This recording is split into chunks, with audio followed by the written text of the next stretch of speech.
So yeah, Caitlin Clark is going to be an all-star. And if you guys have not seen the media, what the media are doing, I'm just sitting there like, why do they think this is going to be any different? Why do they think this was going to be any different? Because most of the media who are voting for Caitlin for the all-star team. Why? For a number. Caitlin Clark, the only WNBA player receiving over 500,000 fan votes for the WNBA All-Star Game. Aaliyah Boston, Kelsey Mitchell, Lexi Hull, the Fever 4, sitting in the top 10 when it comes to So the two best players in the WNBA, at least to me, are all-star captains. That being Caitlin Clark and Napheesa Collier. Of course, Clark, Indiana Fever superstar. Collier, star of the Lynx, who is having an MVP season. Fans are losing it, and not because their team lost. It's all about Caitlin Clark, who just walked into the WNBA All-Star Game like she owns the league. The media handed her a golden ticket, and now the haters are in meltdown mode. Was it talent, hype, or just chaos magic? Whatever it was, this drama's hotter than a phoenix summer. And trust me, it's not just about basketball anymore. It's about spotlight, legacy, and backlash. And Caitlin, she's right at the center of it all. Let's break it down. Caitlin Clark, the only WNBA player receiving over 500,000 fan votes for the WNBA All-Star Game. Aaliyah Boston, Kelsey Mitchell, Lexi Hull, the Fever 4, sitting in the top 10 when it comes to WNBA fan voting for the All-Star Game. Every chance the Indiana Fever fans, every chance Caitlin Clark fans, every time they have a chance to show up. Caitlin Clark is officially an all-star. Cue the confetti, the Instagram highlight reels, and, of course, the completely unhinged meltdown from rival fanbases. Apparently, some folks think the world should only recognize their definition of earned, because nothing screams "I'm totally not mad" like tweeting in all caps at 2 a.m. while your team sits on a 14-21 record. Soaked in regret and desperation next. So the two best players in the WNBA, at least to me, are all-star captains. That being Caitlin Clark and Napheesa Collier. Of course, Clark, Indiana Fever superstar. Collier, star of the Lynx, who is having an MVP season. Clark has had a little bit of an up and down season for her, relatively speaking, because she's been in and out of the lineup. Collier did miss a few games with a back issue as well. And of course, Clark had the shooting slump before she went out with the latest injury. Don't know how much that was related or is related, but Clark's impact on the floor is apparent when you see her there and when you see her off, and her numbers are still awesome. Not to mention, she's by far the most popular player in the league, and this is decided by fan voting, and it makes you feel good about what the exhibition can be. It's not act surprised. We all saw this coming the moment Caitlin Clark entered the league. She didn't just bring talent, she brought gravity. Ratings soared, attendance doubled, merch vanished faster than Beyonce tickets, and yet, here we are. Same tired rerun, same bitter chorus, the haters saga, where the one player putting up numbers and dragging a franchise back to relevance is somehow still labeled overrated, usually by fans of teams that would gladly trade their entire starting five just to get a fraction of her spotlight. Pretty clear. There are two key WNBA players that are on a different level than the rest of the WNBA. And when it comes to Caitlin Clark, she's even another step up from the person that finished second. But look, it'd be irresponsible of me not to mention Napheesa Collier in all this because, well, she got over 1.1 million votes herself. If Caitlin Clark isn't an all-star, then honestly, who is? What more does a player have to do? Juggle flaming swords on a unicycle while draining logo threes with her offhand? Solve climate change during halftime? She's averaging 16.3 points, 6.2 assists, and 5 rebounds as a rookie. all while carrying a franchise and wearing a target on her back every night. If that doesn't scream all-star, then maybe it's time we redefine the whole concept. Or better yet, just cancel the game and replace it with a cornhole tournament starring backup mascots. Caitlyn, when she's played, has been the best card in the WNBA. She has. I mean this when I say this. It is it's not like she's like stratospherically better than a Skylar Diggins, but she's been better when she's been on the floor than any other guard. Even in her slump, she had a 20 and 10. She had a 20 and 10 game in her slump. She set the record with most 20 and 10 games. She's the only guard with triple-double. She had a 32, 9, and 8. She nearly had a 30-point triple-double in a win against the Liberty, who at that stage were undefeated. Please, spare us the tired media bias meltdown. The media isn't in some underground lab cooking up fake stats. Caitlin Clark is out here doing what generational talents do, changing the game just by existing. You don't watch her because she's trendy. You watch because every single time she touches the ball, something wild might happen. Logo threes, no-look dimes through human traffic? She makes it all look like a casual Tuesday night run at the YMCA. Honestly, the only thing missing is a Marvel logo on her jersey, because half the stuff she does doesn't even seem legal in real life. Yet here come the pro clutchers acting like she got her all-star nod through some shady backdoor deal involving a briefcase, secret handshakes, and a dimly lit parking garage. Let's be real, the same people screaming that she doesn't deserve it? They're watching every game, every replay, zooming in on one missed rotation or a turnover from 2 weeks ago, whispering to themselves like it's some twisted sports voodoo. Please mess up. Please mess up.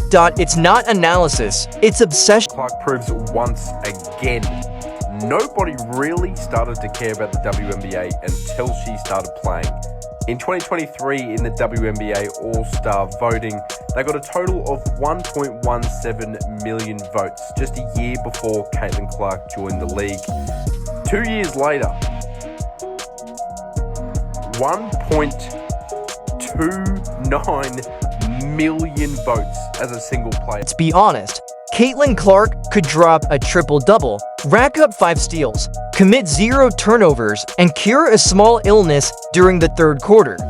And the haters would still call it mid and cry conspiracy, because this was never about merit. It's about a rookie who came in, flipped the script, and refused to follow the unspoken rule of wait your turn. They can't handle that she's the engine, the fuel, and the fire, all in one. Caitlin didn't chase the spotlight. She just burns so brightly, it exposes every crack in everyone else's game. Her teammates are still learning her rhythm. In real time, defenses double her by default. And the refs? They practically whistle every time she inhales. This isn't a rookie season. It's a full-on crash course in surviving the basketball Hunger Games. And she's not just surviving, she's rewriting the whole playbook. Well, what do you know? What do you know? Caitlin Clark does it again. Shout out to Nafisa Collier. Caitlin Clark and Nafisa Collier are named your all-star captains. Well-deserved, well-deserved. Caitlin Clark is the GOAT. Nafisa Collier is playing like the best player in the league right now. My front runner for MVP, playing for a dominant Minnesota Lynx team. This is right. You guys got it right.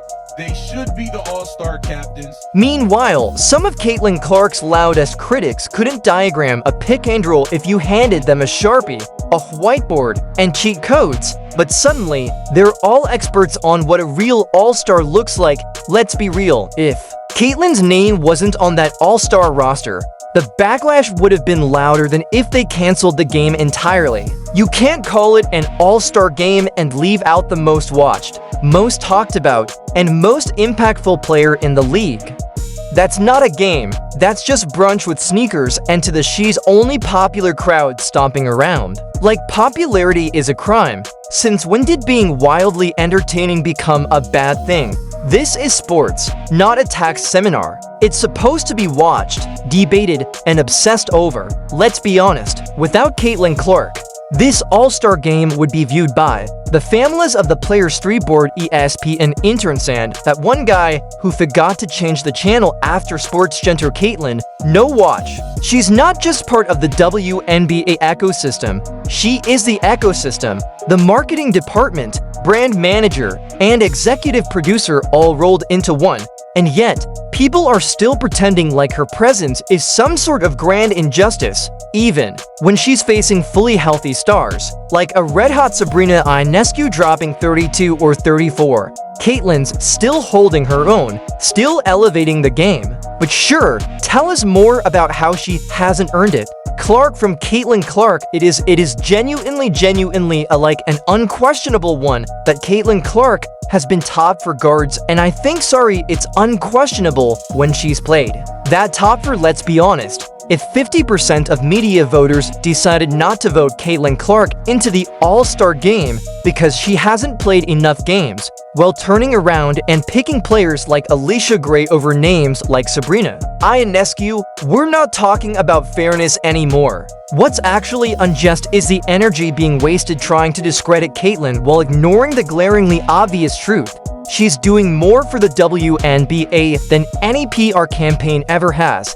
Caitlyn isn't just the face of the league, she's the drawbridge to an entirely new generation of fans, sponsors, and believers. Her stats elite. Her vision insane. Her court presence so commanding that veterans are adjusting how they guard the arc. If that's not all-star material, then maybe we should just pick players based on vibes and astrology, because clearly the bar is somewhere 6 feet under. And let's not kid ourselves. All this outrage isn't about qualifications. It's about disruption. Caitlin Clark is rattling comfort zones. She's shaking up the status quo like a soda can in a paint mixer, and the people losing their minds over her success. They're not mad at her. They're terrified of what she represents. Change. Loud, bold, undeniable. So yeah, rival fans are furious. They should be. Their carefully curated basketball gatekeeping just got dunked on by a rookie in her first season. And it wasn't even close. Caitlin Clark didn't just earn her all-star spot. She redefined what an all-star is supposed to be, not just stats.